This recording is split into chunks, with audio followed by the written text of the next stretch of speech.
Muito bom, gente. Vamos lá. Damos continuidade à nossa conversa sobre as palavras do Mestre. Eu peço que você abra a tua Bíblia em Lucas capítulo 10.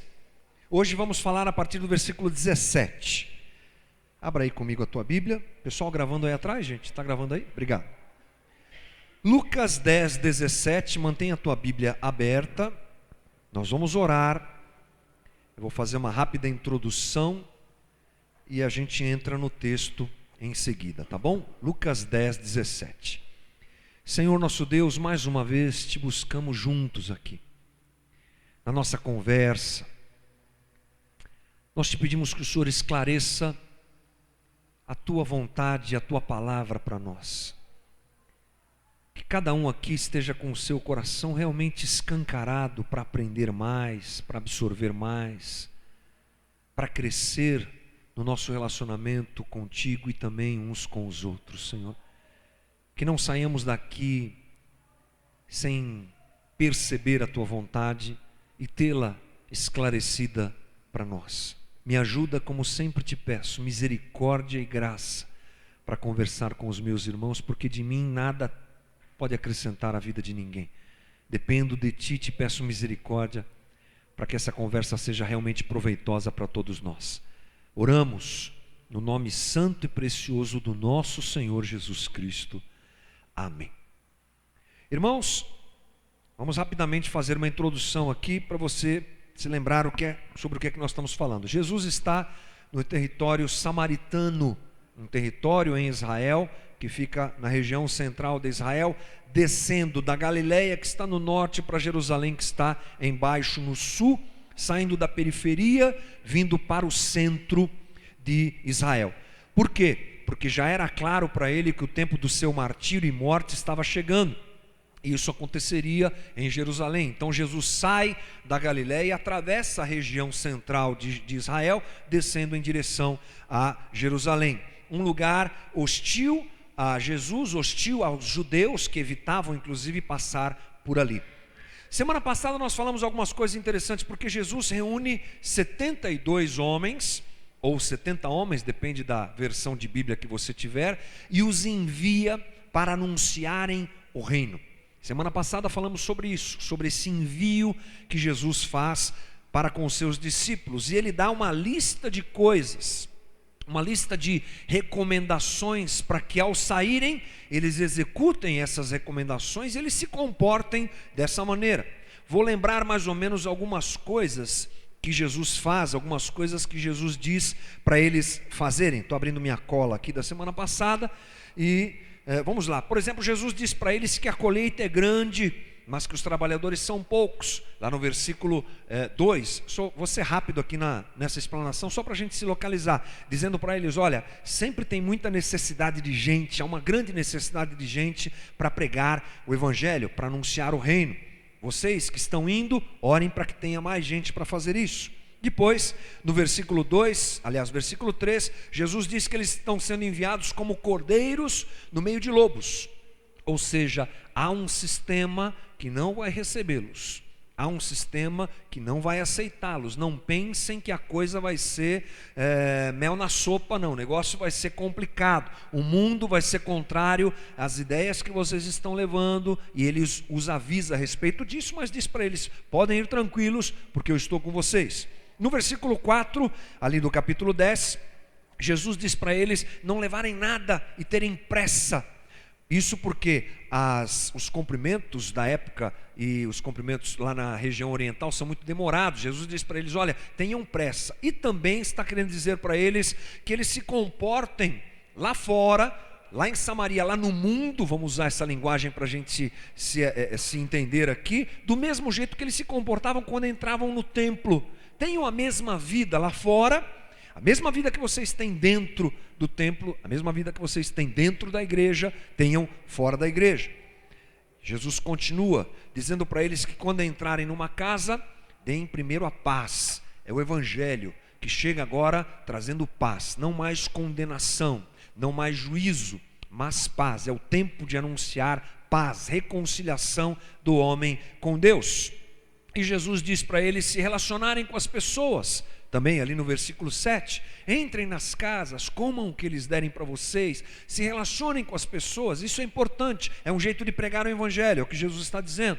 Outra coisa, no versículo 9, ele diz, curem os doentes, façam uma terapia com eles, orem por eles, levem esse evangelho, curem os doentes, exerçam essa autoridade que vocês têm.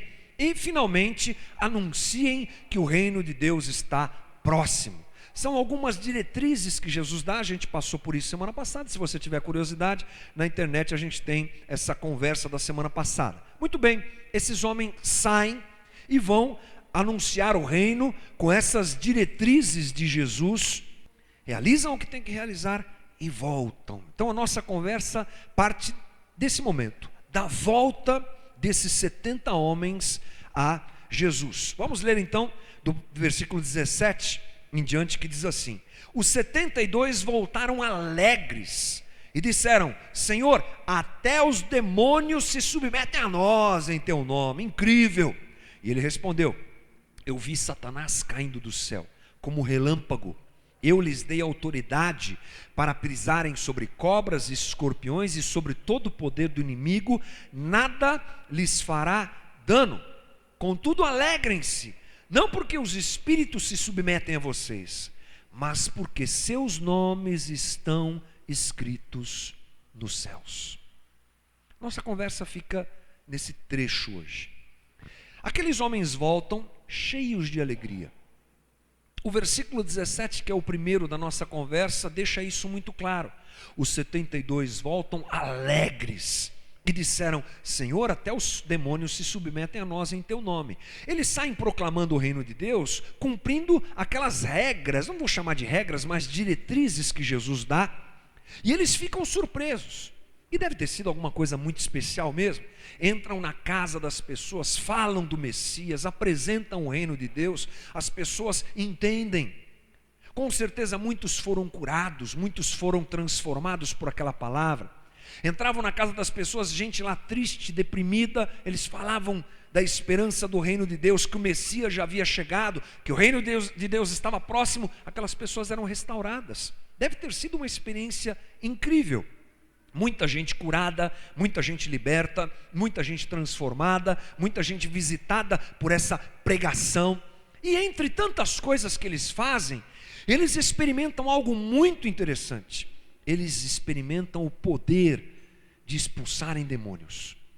Eles chegam a alguns lugares, pessoas endemoniadas, é o que o texto nos dá a entender, e eles ali em nome de Jesus expulsam os demônios, e aqueles demônios vão embora. É uma experiência realmente muito forte. E essa colocação do texto nos dá algumas ideias, por exemplo, que eles não estavam esperando isso. Foi além da expectativa, sabe? Saímos para fazer uma obra e ela se mostrou muito maior do que nós mesmos esperávamos. Eles estavam alegres, entusiasmados, felizes. Estavam assim, radiantes, né? É uma experiência muito profunda. E eles usaram o nome de Jesus e viveram algo realmente especial. Essa é a ideia do relatório que os discípulos, ao voltarem dessa viagem, apresentam a Jesus. E agora a gente entra então no que Jesus diz. Qual é a resposta de Jesus a partir de agora, mediante essa conversa que ele tem com os discípulos? Versículo 18 então nos diz: ele, Jesus, respondeu: eu vi Satanás caindo do céu como relâmpago. Que frase de efeito forte é essa? O que Jesus quer dizer com uma conversa sobre isso? Bem, Jesus estava dizendo que aquele momento que os discípulos estavam narrando a ele, a experiência que eles tiveram, que o reino de Deus estava sendo anunciado, o retorno, vamos dizer assim, daquela viagem feita pelos discípulos, trouxe uma grande certeza no coração de Jesus, de que o reino de Deus estava sendo realmente anunciado, e as obras das trevas seriam impactadas nesse sentido, seriam desmontadas. Por isso ele afirma que ele viu Satanás caindo do céu como um relâmpago. É claro que alguns estudiosos também atribuem essa fala a Jesus ao momento quando nós temos a narrativa bíblica lá em Isaías a respeito da própria queda de Satanás.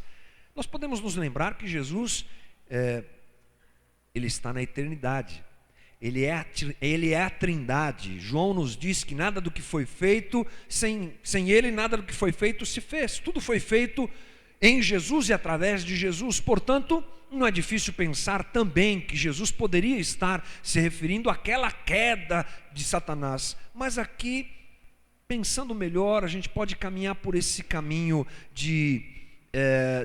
da reação de Jesus a respeito das novidades do relatório que os discípulos estavam trazendo.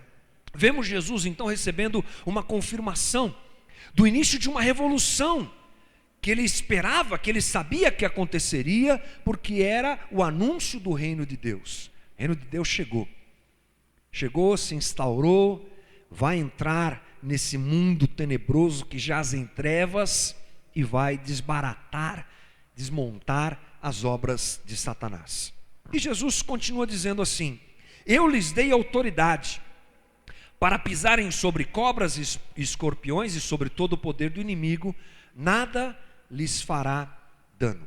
Bem, Jesus aqui é muito rápido, muito simples. Ele está dizendo que ele confirma a autoridade que ele deu àqueles homens que saíram e que expulsaram demônios e que fizeram o que fizeram e que vieram relatando a Jesus. Aquela autoridade não era deles, era de Jesus. Uma autoridade outorgada por Jesus a eles, para irem e para enfrentarem as obras das trevas da maneira mais objetiva possível. A palavra aqui, as palavras cobras e escorpiões, é claro que são alusões a Satanás. Isso nos dá um claro entendimento que o reino de Deus tem poder contra Satanás. Lembre-se disso. Mateus 16, 18. As portas do inferno não prevalecem contra a eclésia, contra a igreja de Jesus Cristo. Amém? É uma confirmação de Jesus. Pode ir, pode enfrentar as obras das trevas, tranquilo, vocês têm essa autoridade. Isso nos faz entender também que a queda do homem, o tempo que a humanidade virou as suas costas para Deus e escolheu andar sozinha, deu ao diabo o direito de lutar, deu ao diabo o direito de ter as pessoas nas suas mãos. Mas Jesus está dizendo, a igreja tem autoridade para lutar contra isso. Isso é o que nós podemos entender. Então Jesus nos alerta que há um enfrentamento espiritual que existe. É isso que o mestre quis dizer, que nós lutamos contra forças das trevas. Não despreze o mundo espiritual e as coisas espirituais, é claro. O diabo existe sim, os demônios existem sim, e afetam e trabalham na vida das pessoas. E Jesus está dizendo, vai ter um enfrentamento, vai, mas fiquem tranquilos. Do jeito que vocês tiveram essa experiência de irem lá e expulsarem aqueles demônios em meu nome, tranquilo, essa autoridade já foi dada a vocês. Não se espantem tanto por isso. Podem continuar, próxima vez que vocês saírem, vai acontecer de novo, e vai acontecer, e vai acontecer. Faz parte, é o que Jesus está dizendo. Faz parte esse enfrentamento e essa autoridade que eu deleguei a vocês.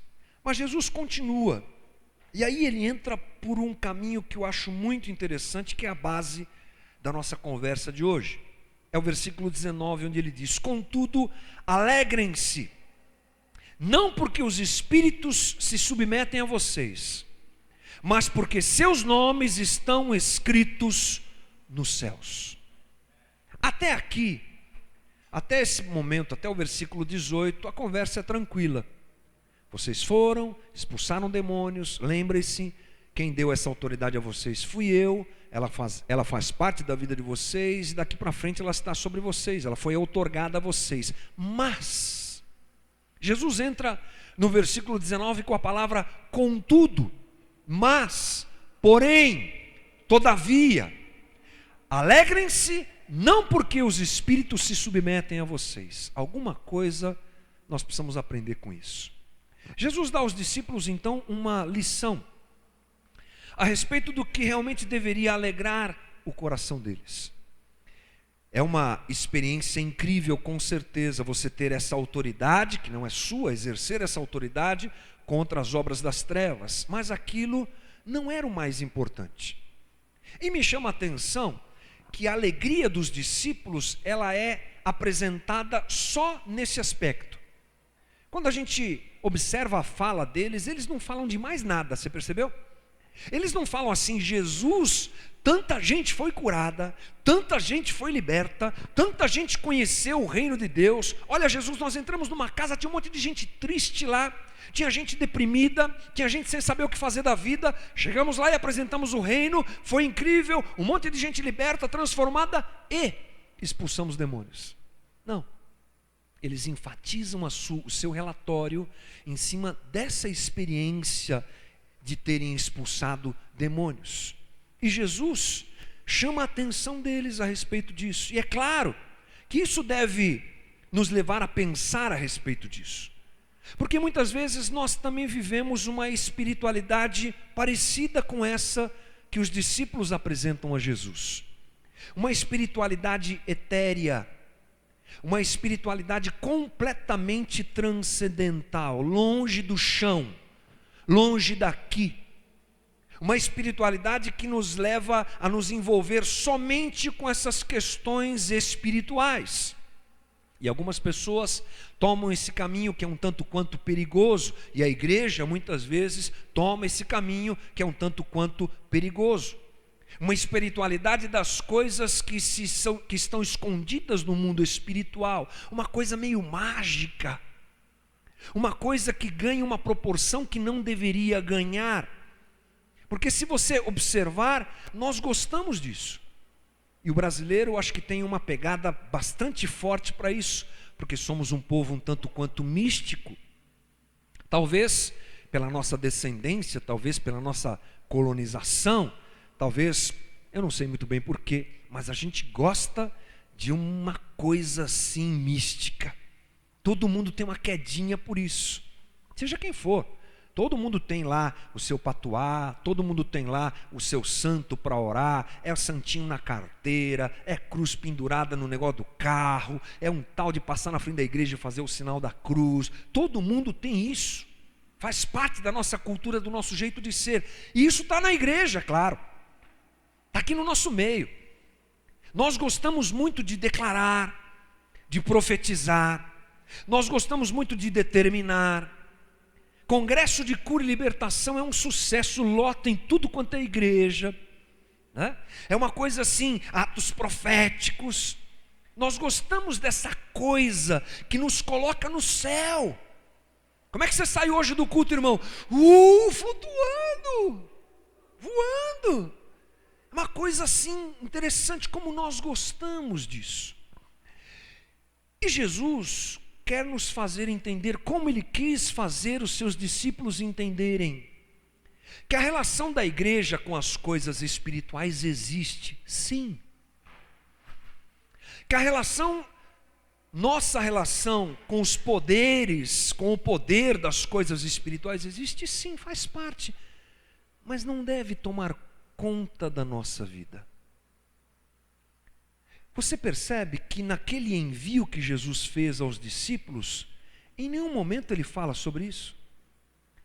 No capítulo 10, no começo, na nossa conversa da semana passada, em nenhum momento Jesus apresenta: olha, entrem lá e expulsem todos os demônios. Ele não fala.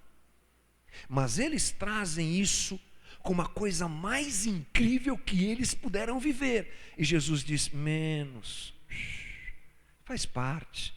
Mas isso não é o mais importante. E vocês não devem se alegrar tanto quanto vocês estão alegres por causa disso. Mas devem se alegrar porque o nome de vocês está escrito nos céus. Nós precisamos nos lembrar que o mal, ele está muito mais perto da gente do que a gente imagina. Nós gostamos desse mal intangível. Potestades, principados, demônios que agem na vida das pessoas.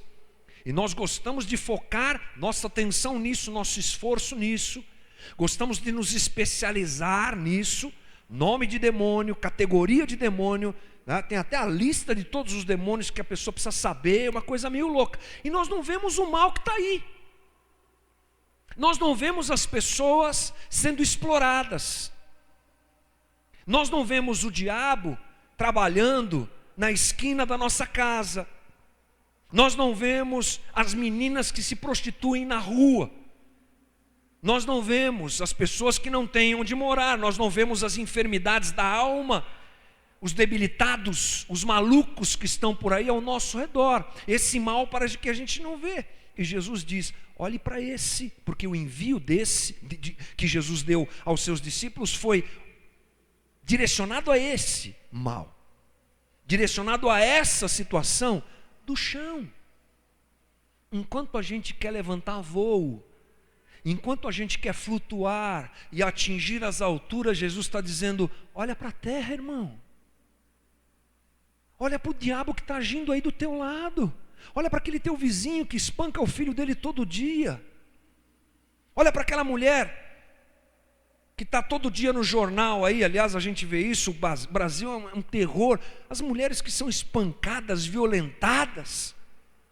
Olhe para as crianças que não têm lar para morar. E enxergue o mal institucional, estrutural, que está do nosso lado, que às vezes está na nossa casa, que às vezes está convivendo com a gente todo dia. E para de focar a tua atenção nessa coisa louca de querer ficar flutuando. Bota o pé no chão, porque tem muita coisa para você fazer. Tem muita coisa para você anunciar. O Evangelho, é importante nós entendermos que o Evangelho não diz respeito ao que nós fazemos, mas aquilo que foi feito por nós, para nós. E eu acho que essa é uma outra mensagem que Jesus quer deixar claro aos seus discípulos. Se lembrem que o nome de vocês foi escrito no livro, aliás, foi escrito nos céus. Essa é a mensagem de Jesus. Eles apresentam um relatório do que eles fizeram. Nós expulsamos demônios em teu nome. Nós fizemos. Jesus fala, bacana, mas não se alegre por isso. Se alegre porque o nome de vocês foi escrito nos céus. Quem escreveu o nome nos céus? Não foram eles. E esse é um outro aspecto que eu acho interessante da nossa conversa de hoje. Jesus quer esclarecer isso. O pastor Tim Keller faz uma alusão a algo muito parecido no livro A Igreja Centrada. Eu quero usar isso como exemplo para a nossa caminhada aqui na nossa conversa. Ele diz assim: o Evangelho, suas implicações e seus resultados, Evangelho, implicações e resultados, estão relacionados entre si, mas não podem ser confundidos e nem separados.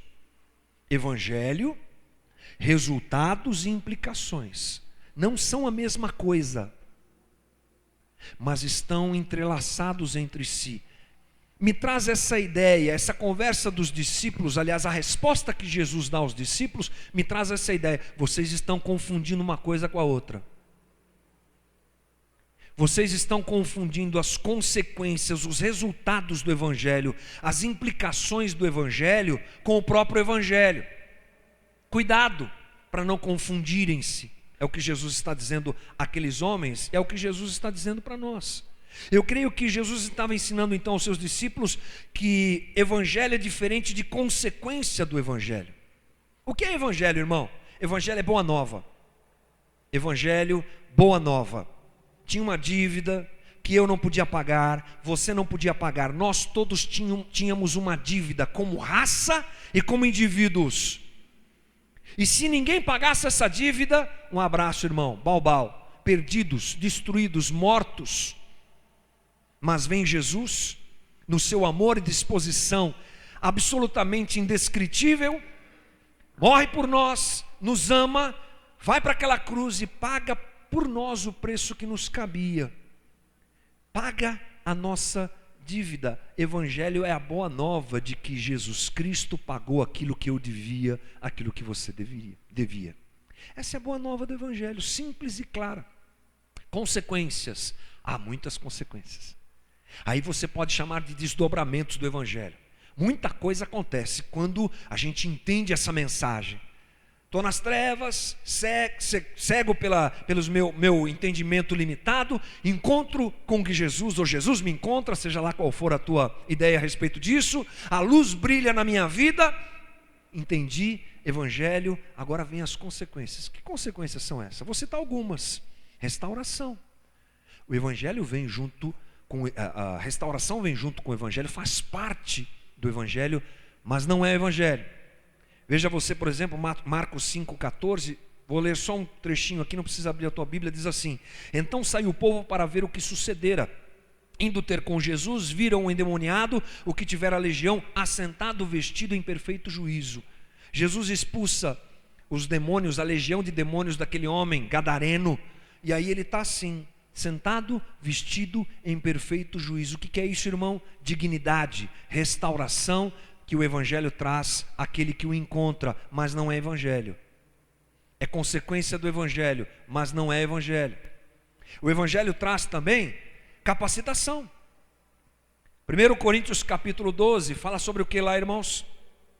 Dons espirituais, que nós não temos enquanto não encontramos o evangelho, não é verdade? Encontramos o evangelho, somos alcançados pelo evangelho, entendemos o sacrifício de Cristo na cruz, somos cheios do Espírito e Ele nos dá os seus dons para a convivência da igreja, para que nós possamos nos edificar, ferramentas. Vem dons? Vem.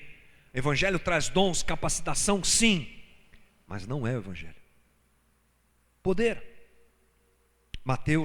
Atos 12:8, mas recebereis poder ao descer sobre vós o Espírito Santo, para que vocês sejam minhas testemunhas. Poder. Aqueles discípulos receberam poder, mas poder não é evangelho, é consequência do evangelho. Autoridade. Mateus 16:18, eu também te digo, tu és Pedro, e sobre esta pedra edificarei a minha igreja, e as portas do inferno, o que, irmão? Autoridade. Recebemos autoridade, sim, mas autoridade não é evangelho. Poder não é o evangelho. Capacitação não é o evangelho. Restauração não é o evangelho. E há um grande perigo quando nós fazemos essa confusão. Restauração, capacitação, essas coisas todas estão agregadas ao evangelho, mas não são o evangelho. Jesus disse para eles: contudo alegrem-se, porque os espíritos, alegrem-se não porque os espíritos se submetem a vocês, não porque vocês estão experimentando esse poder e essa autoridade, mas porque o evangelho alcançou vocês. Alegrem-se não por aquilo que é agregado, alegrem-se pelo principal: o nome de vocês está escrito nos céus. Essa é a palavra de Jesus. Por que isso é importante? Porque muitas vezes nós valorizamos demais os sinais e não o evangelho. Valorizamos demais os agregados e não o principal.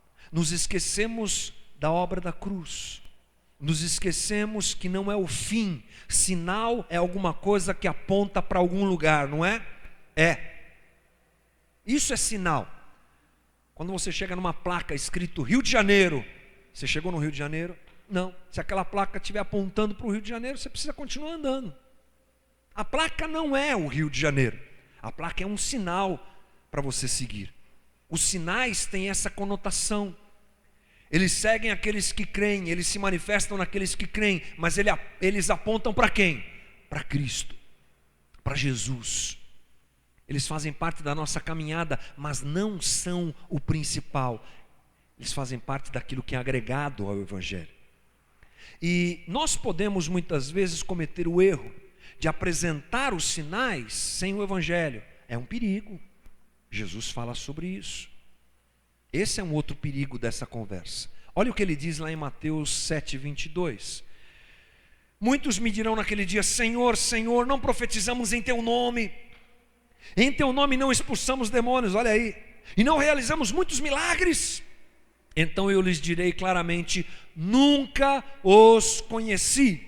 Afastem-se de mim, vocês que praticam o mal.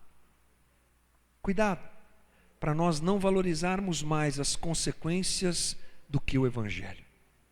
Cuidado com a tua priorização a respeito dessas coisas ligadas ao Evangelho. Cuidado, não se esqueça que o nosso nome está escrito nos céus, pela obra redentora e graciosa do nosso Senhor Jesus Cristo.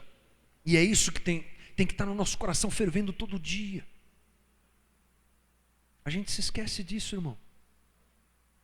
Vou te fazer umas perguntas rápidas aqui. Pense no teu mais tenebroso problema agora. Pense agora. Qual é o teu maior problema na tua vida? Enfermidade? Então, pense assim, que daqui a 1 minuto, alguma coisa aconteça e essa enfermidade vai embora. Alívio, né? Já pensou? Foi embora. Que coisa gostosa pensar nisso. Meu problema foi resolvido. Dinheiro. Você imagina você daqui a pouco receber uma revelação, os 6 números da Mega Sena. Uau! Que alívio! Família problemática, cheia de estresse, gato e rato. Uau! Acontece alguma coisa, Deus opera, resolve o teu problema. Graças a Deus.